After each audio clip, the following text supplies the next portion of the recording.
Egg ఎప్పుడు release అవుతుందని చూడడానికి మనం already fertile or ovulation window గురించి డిస్కస్ చేశాం కదా. కానీ ఎగ్జాక్ట్లీ ఏ రోజు ఎగ్ రిలీజ్ అవుతుందని చెప్పడానికి మన దగ్గర 2 మెథడ్స్ ఉన్నాయండి.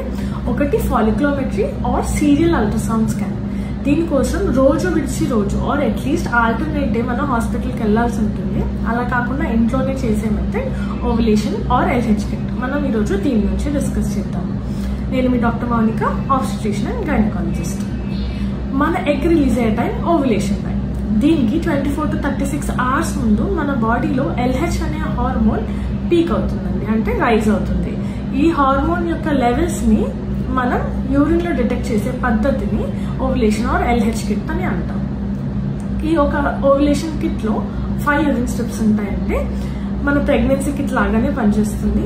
అయితే ఈ స్ట్రిప్ మీద యూరిన్ పాస్ చేయడం కానీ లేకపోతే ఒక 2-3 డాప్స్ ఆఫ్ యూరిన్ ని దీంట్లో ఉన్న వెల్లో వేయడం వల్ల 3 to 5 minutes లో ఈ టెస్ట్ ని రీడ్ చేయొచ్చు. 2 lines వస్తే పాజిటివ్, సింగిల్ లైన్ వస్తే నెగిటివ్. సో 2 lines వచ్చాయి అంటే 24 to 36 hours లోపల ఎగ్ రిలీజ్ అవుతుంది. కాబట్టి ఆ టైంలో వైఫ్ అండ్ హస్బెండ్ ని కలవమని చెప్తాము. అండ్ ఈ టెస్ట్ ఎప్పటి నుంచి చేయడం స్టార్ట్ చేయాలి? మామూలుగా రెగ్యులర్ సైకిల్స్ ఉన్న వాళ్ళలో ఒక 14 days ముందు మనకి ఎగ్ రిలీజ్ అయ్యే టైం అనుకున్నాం కదా, దానికి ఇంకొక 3 days ముందు నుంచి ఈ మెథడ్ స్టార్ట్ చేయాలండి. అంటే 17 days ముందు నుంచి. ఒక 28 day సైకిల్లో డే 11 నుంచి కానీ, ఒక 32 day సైకిల్లో అయితే డే 15 నుంచి కానీ స్టార్ట్ చేస్తాం. ఈ టెస్ట్ రోజు సేమ్ టైంకి పాజిటివ్ వచ్చేంత వరకు తీసుకోవాలండి. అండ్ దీనికి ఎర్లీ మార్నింగ్ శాంపుల్ కాదు వాడేది. 10 AM నుంచి 8 PM కి మధ్యలో ఈ యూరిన్ శాంపుల్ తీసుకోవాల్సి ఉంటుంది. ఎందుకంటే ఈ LH హార్మోన్ లెవెల్ అనేది త్రూ ద డే మనకు ఇంక్రీజ్ అవుతుంది కాబట్టి. అండ్ ఈ టెస్ట్ స్టార్ట్ చేసిన తర్వాత పాజిటివ్ వచ్చినప్పుడు మనం దీన్ని ఆపేస్తాం.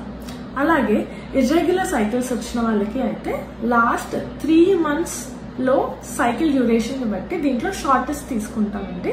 లెట్స్ సే ఒక 31 day, ఒక 29 day, ఒక 33 day సైకిల్ ఉందనుకోండి. షార్టెస్ట్ 29 కాబట్టి దీంట్లో 17 days రెడ్యూస్ చేసి డే 12 నుంచి మనం టెస్ట్ చేయడం స్టార్ట్ చేస్తాం. కానీ రెగ్యులర్ సైకిల్స్ ఉన్న వాళ్ళకి మోర్ దెన్ 1 కిట్ అంటే మోర్ దెన్ 5 యూరిన్ స్ట్రిప్స్ అవసరం పడుతుంది. వచ్చింటే కొంచెం పేషెన్స్ మెయింటైన్ చేయాల్సి ఉంటుంది. అలాగే ఎక్స్ట్రీమ్లీ రెగ్యులర్ సైకిల్స్ అంటే మోర్ దెన్ 40 day సైకిల్స్ ఉన్న వాళ్ళకి కానీ, PCOS ఆర్ ఎండోమెట్రియోసిస్ లాంటి కండిషన్ ఉన్న వాళ్ళకి కానీ ఈ టెస్ట్ అంత మంచిగా పనిచేయకపోవచ్చండి. వాళ్ళు గైనకాలజిస్ట్ ని కన్సల్ట్ అవ్వాలి. మీకు ఈ టెస్ట్ గురించి ఇంకేమైనా డౌట్స్ ఉంటే కింద కామెంట్ సెక్షన్ లో అడగండి. And I will try to answer those questions. I hope it helps.